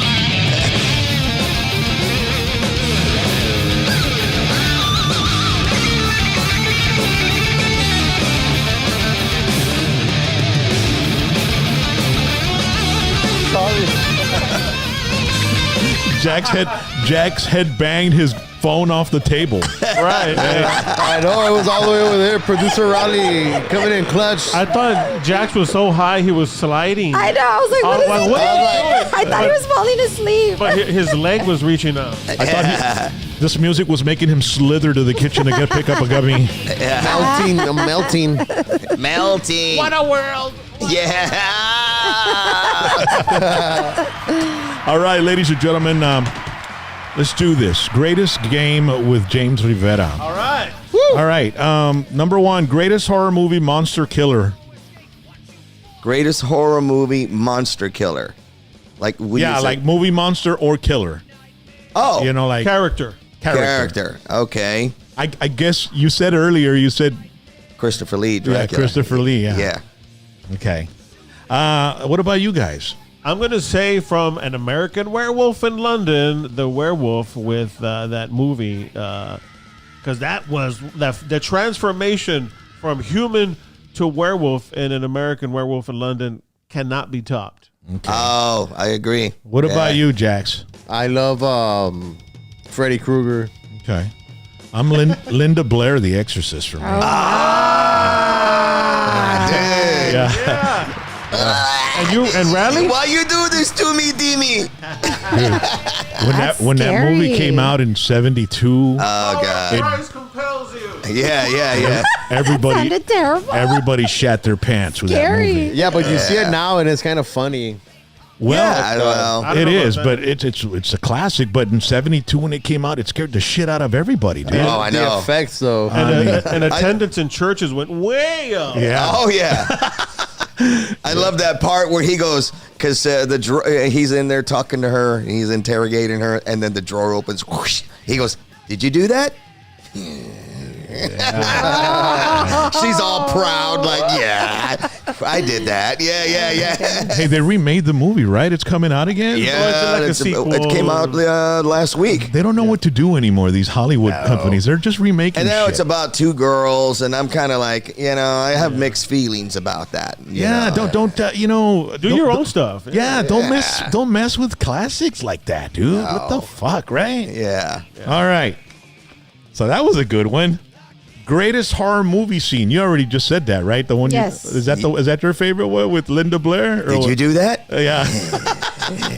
What about you, Chaz? And I kind of revealed it too with the transformation, because today they used all computer and Yeah. it looks great, but the latex. Oh yeah. And you see Yeah. the nails coming through the Oh yeah. hands. You could tell it hurt. It was looks pretty cool. It looks painful. It was painful, yeah. And so it's the transformation scene. No wonder about- why he bit the hell out of everybody. If I went through all that shit every day, I'd be like, Hell yeah. What about you, Jax? What was the question again?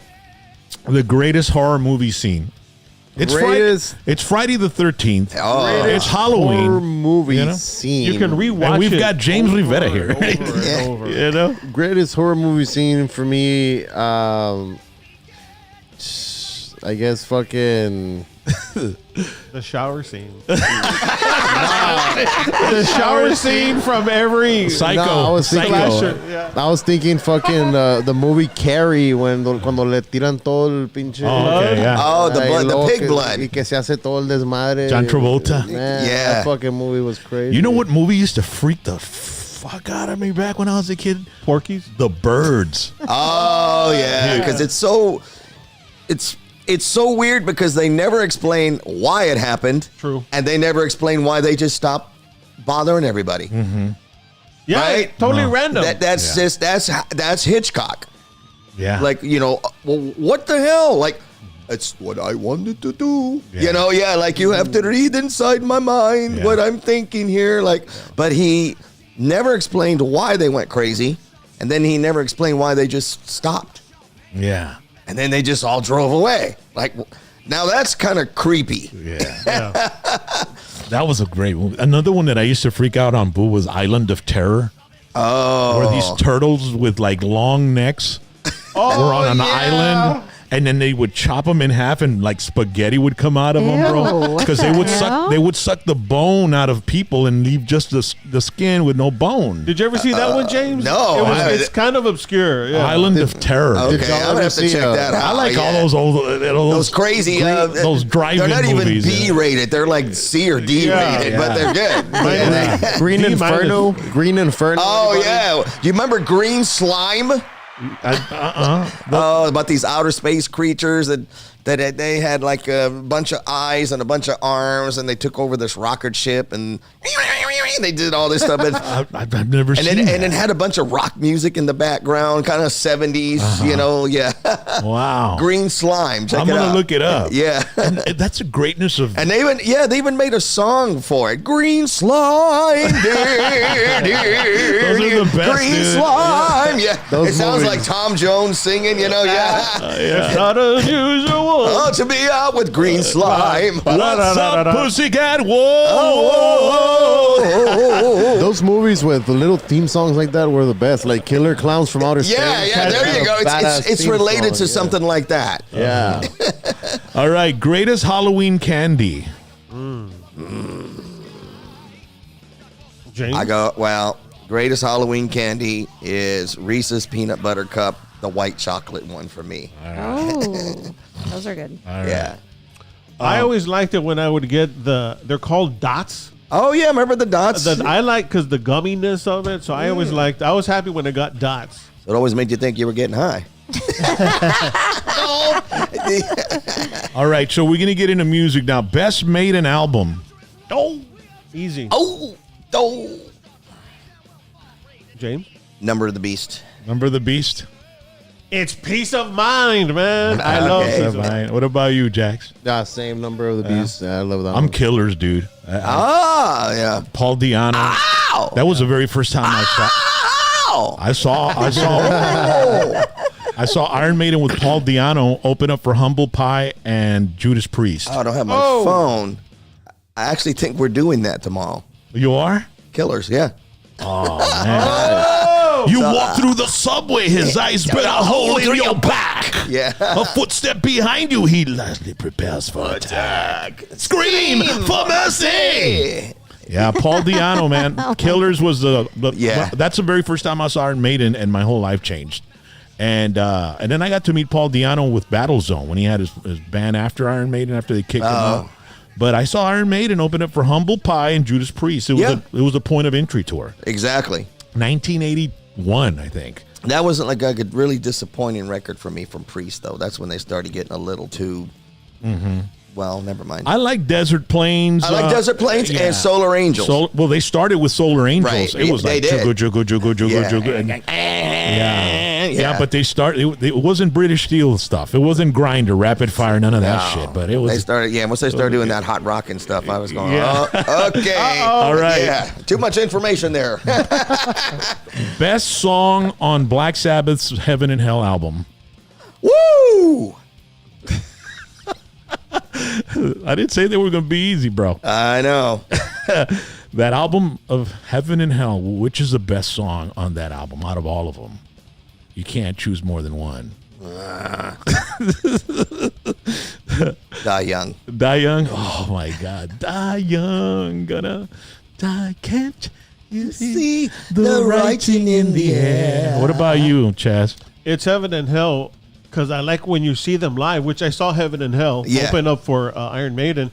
When everybody's like, oh, I mean, that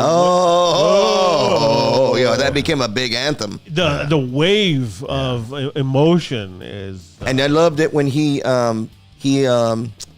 elaborates and he throws in that little middle part that's just like, and a big black shape looked up at me. Yeah. It says, I know where you gonna be. All the ad-libbing. Come with me. I'll show you desire. But first, you're gonna burn in fire. Then it's like, Then a little white shape looked down at me and said, heaven is where you got to be. Come with me, you don't know what to do. I said, go away. I want to burn in hell with all of you and you and you and you. And it's like, oh my God, it's powerful. Yeah. Heaven and hell. It's heaven and hell. Yeah. What about you, Jax? Have you ever heard the album? It's the children of the sea. Oh, yeah. That's a good one, too. Yeah. The whole album is great. Yeah. That's what it comes down to. I think "Lonely is the Word" is one of the, dude. I mean, Iommi just becomes the guitar there, bro. Yeah, exactly. I mean, it's the lead solo that blew me. I played it on Q94.5 one time, bro, because we're rock and roll DJs, right? Right. And I've spiked shit, man. Without what are they gonna say, right? So I spiked that "Lonely is the Word" on a lunch hour. Oh yeah. Everybody. All right, number 3, best Randy Rhoads lead solo. Mr. Crowley. Oh, dude. Yeah. What about you, Chaz? I agree. It's Crowley. Yeah. We all agree. Yeah, I think so too. Fucking video is crazy. At the ending, I was just Randy Rhoads for president. All right, let's get rid of Bubblehead. Yes. Did you ever meet him? Did you ever? No, but that was because he had already passed away, and I hadn't quite started mingling or rubbing shoulders with some of those people at that level. By the time I met Ozzy, it was, it was even Zakk Wylde days, or I don't even remember now. It was in Europe, of course, really nice guy, but just never remembers anybody. Yeah. Yeah, no, he's kind of. Wait a minute, Arizona. Well, pretty close, Texas. Yeah. Okay, well, whatever. It was hot. It was hot. It was hot. That's all I know. That's why I know you. What a miraculous story for Ozzy, right, dude? I mean, Sharon Osbourne pulled him out of that motel and saved his ass and got him sober and freaking guided his career to where it went, man. Oh, I know. Crazy. All right, best Scorpions album. Oh!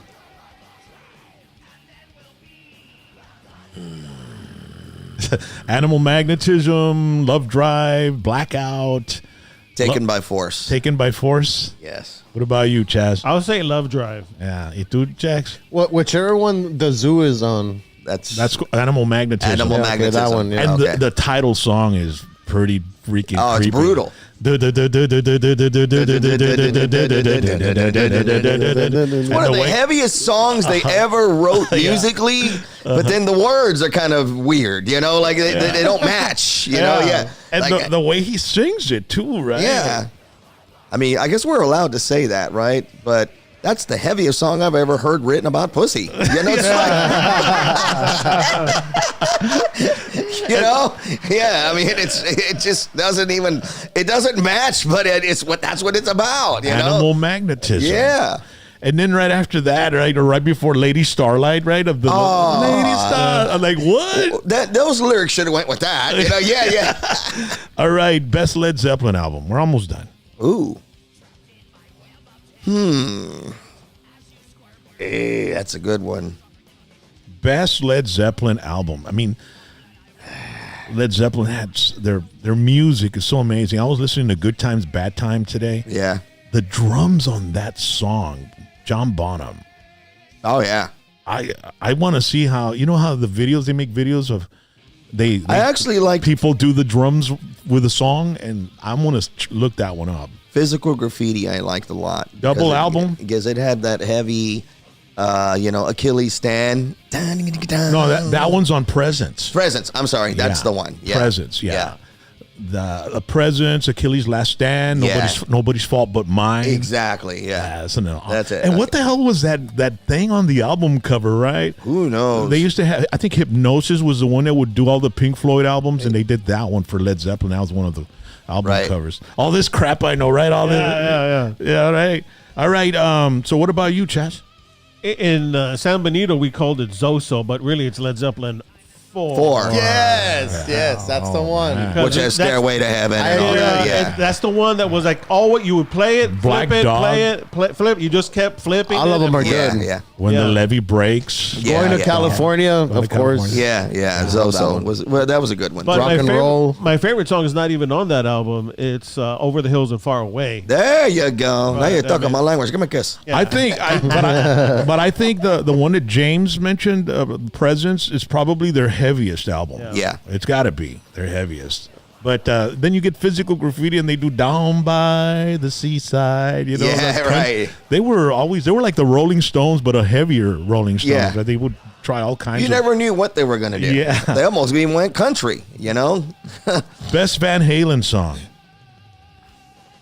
Oh. Eesh. Are you Roth or Hager? Both. Both. Okay.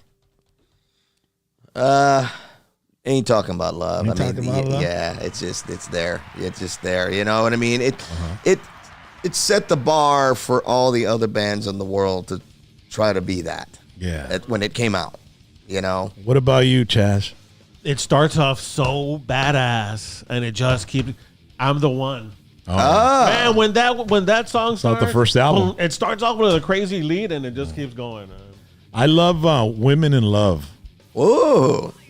The beginning of that, Eddie Yeah. Van Halen, how does he do that, right? Oh, okay. Gotcha. That's on the Van Halen 2. That whole album, Van Halen 2, is like 79. Wow. Oh, yeah. Best Kiss song. Oh, that's easy for me. Black Diamond. What about you, Chaz? I'll say the little known Parasite. Oh. Wait a second. I didn't even ask Jax about the Van Halen. Oh, Van Halen, I like Panama. Okay, Panama. There we go. Okay. Panama. Best Kiss song, Jax. It's the best. Panama is the best to fucking cruise on the expressway. Yeah, it is. Best Kiss song. I really love Calling Dr. Love, and it's not even fucking Star Child singing it. It's the Demon, right? It's the demon. Yeah, fucking love. me. Dr. Love. They call me Dr. Love. Calling Dr. Love. Hey, there you go. Best Judas Priest song. Oh, that one. Dreamer, Dreamer, Deceiver. Off the Sad Wings of Destiny. Yes. It's Standing by my window. Yeah. Sing that, bro. That's awesome. That's an epitaph. Oh, yeah. I mean, you know what, dude? I wish we were doing that tomorrow. Yeah. Wow, dude. Amazing. What about you, Chaz? It's Rapid Fire. Oh, yeah, that's right. Just Pounding the world like a battering ram. That's a killer one. British Steel album. Yeah. Jax. It's not even an original of theirs. I think it's a cover. It's the Green Metal Easy with the two prong crown. Yeah. That's my favorite. Fleetwood I love Mac that. song, right? Yeah, Fleetwood Mac. Fleetwood Mac. Yeah, exactly. I got to say, mine's Beyond the Realms of Death. Ah, yes. And we saw Judas Priest in November, and they did the song. I had never seen them do it. I've seen them a few times. But they did Beyond the Realms of Death. I was like blown away, dude. It was great. Awesome. That's off the Stained Class album. Oh, that was a great album, too, man. I saw Judas Priest in San Antonio. Stand by for Exciter. Yeah. The same day Saxon opened up for them, and it was like one of the most explosive rock shows I've ever seen. I wanted to go to that one in San Antonio, but I couldn't make it. Best heavy metal vocalist. Besides James Rivera. Hey, Right? man, God damn it. That's going to hurt. I wanted to put you on the spot, James. I told you, or have you had fun tonight or what? Oh, hell yeah. This is great, man. Right. There's no wrong answer. That's the last one, man. It's a cherry on top, man. It's the Yeah. last one. And you go on stage tomorrow about 7:30, so we need an answer before then. And Rob Halford. Rob Halford, buddy. Whoa. Yeah, I got to interview Rob Halford, actually, via Zoom Yeah. before he came to the show. What about you, Chaz? I was going to say Rob Halford. Yeah. Yeah, yeah. What about you? I love Rob Halford. I was gonna say, Bruce Dickinson is a fucking. Well, it was also a toss between Ronnie, but you know, just that Rob does have a certain thing about him that is just unexplainable. You know, and especially the older stuff. Like we were just talking about Sad Wings of Destiny. You go back and listen to that. Jesus, way ahead of its time, dude. Woo! That guy was hitting notes that only, hell bent for leather. Yeah. I mean, and then the greatest live album metal album has got to be, you know, Unleashed in the East. Yeah. Sinner. Dude. Santa Rider. Yeah. Rising with the storm. Diamonds and Rust. Oh, dude. Yeah. Victim of Changes. Green Monalishi. The Ripper. of Change. You guys ought to do the Ripper. Yeah, it's all in there. Wow, man. It's been great, right? I love it. What about you? You said Bruce everybody Dickinson. Said to Halford. Well, he said, but he I'll say Ronnie James Dio, all right? All right, there we go. There we go. I mean, you did name your son after him. Yeah. My son's name is Ronnie James. Oh, awesome. Yeah. And you like resemble Ronnie James Dio to me, bro. I don't know. Everybody says that. I know. I'm just this much taller than him, though. You're about that much taller than my wife, and she's 5 feet tall. I was like, wow. Yeah, you could put me in your shirt pocket. Hey, what's going on out there? Yeah. You're going to live to be 100, James. I hope not. Because Chihuahuas live a lot longer than big dogs, bro. Yeah. You know what I mean? Yeah. That's funny. So you guys want to hear something even funnier? So speaking of Rob Halford and stuff like that, now, we didn't get into all this other stuff, but you know what? I do like black metal, but only certain kinds of bands. Yeah. Like Danny Filth is one of my favorite singers. Okay. I love him to death. I don't know why when they first came out, it was just different. So I have this stain, and my friends, they all laugh about it. And then one buddy of mine, he was with me, and I hate it when I go through a drive-through and you hear, yeah, what you want? You probably don't hear that much down here. In Houston, you do up there, okay? Yeah. Not at all. Yeah. So anyways, but in that bad neighborhood you lived in. Yeah, exactly. What you want? Well, I want a cheeseburger and an order of fries and biggie sausages. You lazy motherfucker! Then I pull up to the window and go, never mind, I changed my mind. Fuck off. Fuck, hey, if you don't like your job, fucking quit, all right? Yeah.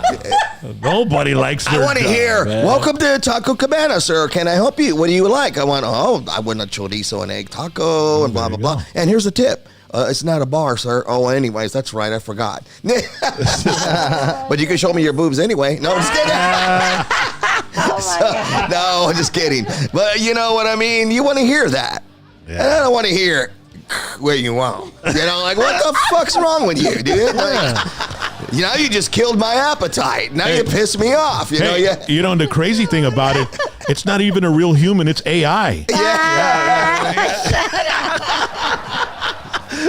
Artificial intelligence. Yeah, what you want? Yeah. Ladies and gentlemen, James Rivera, it's been an honor to have you on the show. Thank you, man. I enjoyed it. I hope it's not the last time. No, dude. You know, if you ever get some new stuff out, come on down and I'll get you a room. I'll pay your gas. Just come and sit down with us and have a good time with us. I'm coming back in February. Okay. All right. And guess what? Hellstar is playing with Tim Ripper Owens. Cena Ray. Oh, yeah. Is that the Cena Ray? Oh, yeah. Yeah, I want to go see that, man. We're going to be there. You'll Tim be Ripper here. Owens. I'll be here first. Yeah, exactly. That's the next best thing to Halford right there. You know, yeah. So I'll be here. So I'll be, matter of fact, McAllen is the first show. That's great. Well, awesome. you can come a day early. Yeah, I'll come a day early. Take care of you, man, all right? All right, you bet. Ladies and gentlemen. Hey, Rock, I want to show him something real quick. And before that, I didn't even go to the chat zone. Yeah, well, we No, have Jack has a question, and I have a question. Oh, okay, go ahead. First of all, Mr. James, I want to show you a picture. My morning today was kind of rough, and I want to thank you for making my day so much better. So I want to show you a picture here. This is me and my tag team partner in life, Lydia. and we had to put down our outside kitty. No. He was 20 years old. Oh, man. And he was a tough guy. Damn. And he, his body was breaking down. And so this morning we had to send him to the stairway to heaven. So it was a rough morning, but I knew that by the afternoon, getting to meet you would make my day so much better. But you don't know how much of a cat lover I am. You do? I think you do know We've that. talked about cats before we went on the air, so I wanted to thank you personally for helping me get through this day. Oh, man, I'm so sorry. I'll come hug you in a minute. But he's 20 years. But he lived a good life. I mean, hell yeah. So I guess at that point, there's no positive spin to put on it, but you at least...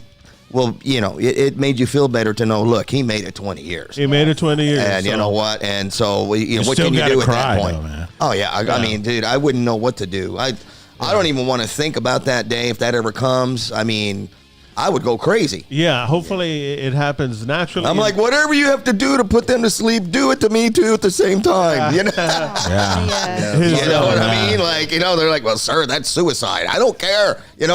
Bro, we've all shed tears for our pets, dude. Oh, yeah. And you know what? And I'm one of the biggest animal lovers in the world. Mm-hmm. I want everything. I want a penguin. I want a bat. I want, I'm even one of those guys that grabs. Just don't get a bat from China, dude. No, hell no. That's how it I'll all end up started. with rash on my balls. Yeah. We don't need another one of those, man. No, I don't need. We don't need one of those damn things. Okay, now what did we start here? Yeah, it's COVID backwards. Oh my God. It's a satanic COVID. Yeah, why? This vampire brought it back. Satanic COVID. So yeah, man. But man, James, it's been a pleasure to meet you in person, and we've been fans. We've been like fanboys all day, right? All through the whole show. It's really awesome to have you here, man. And thank you. This your studio. Whenever you want to come by, you just let us know, and we'll open up the doors, man. Yeah, man. You know what? And I think this is a new market that deserves to be tapped in more. From once this show happens tomorrow, then the Ripper show. Then when Hellstar's ready to do a full-on tour, I think that we'll be welcome back here all the time. I mean, we have a home base here. I think people love what we do. And you know what? There's certain markets that you have that they stay forever. Yeah. As long as you keep putting out quality music. Yeah. And that you have done. Right. 100%. I mean, since day one, man, 1984. Listen to this. It's incredible. When I heard it, it took me right back to high school. You know what I mean? Oh, yeah. It's freaking awesome. Getting stoned behind the And ladies and gentlemen, shack. Tomorrow the show's outdoors. Yes, and it's going to be a beautiful day. Cold front's coming through. 64, 65 degrees. Take your take your lawn chair and take your little jacket and hang out and maybe sneak in a little Planet Jack, like we used to back in the day, right? Yeah. And enjoy some great metal, man. Put that poster up again, baby, one last time. It's happening tomorrow at McAllen. I mean, at the Mercedes Civic Center. And it's Hellstar, School of Rock, Hair Factory, Malice, Lincoln Park, and just an amazing Lincoln Park tribute, actually. But you want the real metal, you want the real man, you want the real thing, and it's Hellstar. That's happening tomorrow. Get your tickets. Jax, anything on the chat zone, man? Krabby Crab, thank you for your super chat. Thank you, Krabby Crab. And Marcos Morales had a question earlier. He says, have you ever seen any shows at the Houston Coliseum? Yes, and I played there. He played. There you go, Marcos. He even played there. Shout out to Danny Garcia, With Striper. Ricardo Pais, Damon De Leon in Dallas, Texas, Victoria Garcia, Steve Salinas, David Santos, Oscar Nino in H-Town, and Johnny Borges has. Oh yeah, Johnny Borges asked if you have ever been compared to Rob Halford. Me? Yeah. Oh, all the time. All the time. But you know what? It's kind of one of those things where I'm very flattered. Yeah. But people are like, dude, you're like a cross between Dio and Halford. Like, how do you do that? And that's what the review said when the record came out. Yeah. Not a lot of people can reach those notes, man. So I got a clothespin on my balls. Hey, Rock, I got two questions as well. This is from Danny Garcia. He said, now this is what Danny said, that on the first album, your name was spelled different. Is that right? Okay. Now, what's the story? So what did it say? I'm a double agent here. Okay, so here's the funny story. The band that I was in called Scorcher that I explained to you guys before I joined Hellstar. Yeah. Now, all garage bands, right? Well, when I was in that band Scorcher, instead of saying, hey, man, let's do this, hey, man, they said, hey, Bill. They used that name Bill all the time. And so it was like, hey, Bill, hey, can you get my guitar? Yeah, sure, no problem, Bill. And I got into it. I was like this Bill thing, and I didn't think much of it. But then when I joined Hellstar, I went over there and I started calling everybody Bill.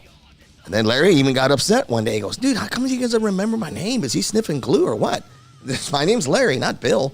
But and then my other guitar player explained it. He goes, oh no, it's just a nickname that he's used to using from the Scorcher camp. Oh, I get it. So then the bass player said, oh, well then he's the real Bill.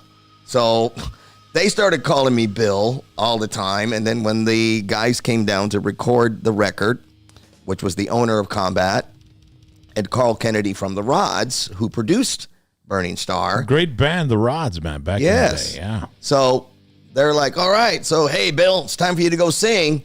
And so they were confused. They were like, whoa, wait a minute. I thought his name was James Rivera. They go, yeah, but we just call him Bill. And like, okay.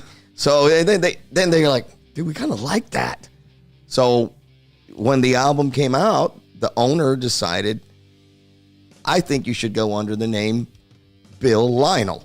Oh. And my real middle name is Lionel. So I said, like, kind of like a stage name maybe thing, I mean, I'm young, so I'm not going to argue with this guy. And he says, dude, I like it. Bill Lionel. And I said, okay. So Burning Star came out, and my name is Bill Lionel. Well, what ended up happening, you have organizations like LULAC, because we were all Hispanic. Oh, yeah. Okay, and then you have my family going, you know what? Uh-oh. And what happened? This is bullshit. Nobody believes that my brother's on this record. They're like, How did that happen? There's no James Rivera on this record. There's a Bill Lionel. And then the LULAC people are like, what, are you afraid of your nationality? No, don't know what's this que te es, cabrón. What the hell? ¿Qué hombre aquí, man? We support you, man. What the fuck, dude? We're proud of you, man. You're Chicano, man. They don't understand entertainment. From North Side. And then so I'm like, fuck. All right. So I got a bunch of backslash for it. And, my family, oh, well, nobody believes you're on the record. Your name's Bill Lionel. Who the hell is Bill Lionel? So the next record comes out, and it's Remnants of War. And then I finally put my foot down. And I said, oh, no. I got to go back to my name. And I go, so to not confuse people, it says James Rivera, a.k.a. Bill Lionel, on the second record. Yeah. Now, you'd be surprised how many interviews I got from overseas. Hi, pleasure to talk to you, James Rivera. Wow, I can't believe that you sound so close to Bill, but better. and then you know what I would do to fuck with some of them? I go, so you think Bill sucked? Oh, no, he didn't suck, but, I mean, you really blow him away. And I go, can I tell you something? Yes. I am Bill Lionel. There we go. That's what you were. And I I singing said this song right here. And then I have to explain to them. I went back to my real name, and it is the same guy. I just got better because I took voice lessons from an opera singer, and sure, there's a big difference in the range and everything. Yeah. But I always wanted to, put them on the spot. So what? You thought Bill sucked? I was hoping one guy would go, he was horrible. Listen to I'm this. glad y'all replaced him. I'm just a Bill. I'm just a Bill on the hill. Here on Capitol Hill. Yes, that's where it came from. Remember that? Sesame Street, or is it the electric company? It's the electric company. Yeah, I'm just a Bill. It was the Saturday morning card. And then there was also, Mr. Bill. Hell, It was like a black and white. So it was a cartoon, combination of a lot of reasons why they used Bill, and that's how I ended up becoming Bill Lionel. Schoolhouse Rock. Yeah, That's what it was. Schoolhouse Rock. Yeah. I'm just a Bill. Yes, I'm only a Bill. Está como agüitadito el video, como bien sad. I remember that shit. So what's funny is that to this day, I have certain friends that still call me Bill. Yeah. And now it's advanced to Billy. Hey, what's up, Billy? Oh, my God. And I have other hardcore Northside friends that, you know, I grew up with some characters. And you know what? The thing is, they support me. I love them to death. I don't care what they've done wrong in their life. They've gone to prison, back and forth, whatever. They're matons. That's what I call them, matons. Matones? Yeah, matones. They advanced it to Billy on. Billy You know, on? yeah. Oh, You know Billy what? on, yeah. Billy, it's been nice having you here. I just yeah. Thank you for coming by. So you got Bill Lino and James Rivera in one interview. That's right. Ladies and gentlemen, thank you so much for joining us. And James, we wish you nothing but the best of luck and 100 more years of heavy metal, brother. Thank you, man. All right. Everybody wave at the camera. No, by the way, next week, we've got Lucky Joe, man. I think we got a picture of Lucky Joe. He just got married, and I heard he's 17 years older than his wife.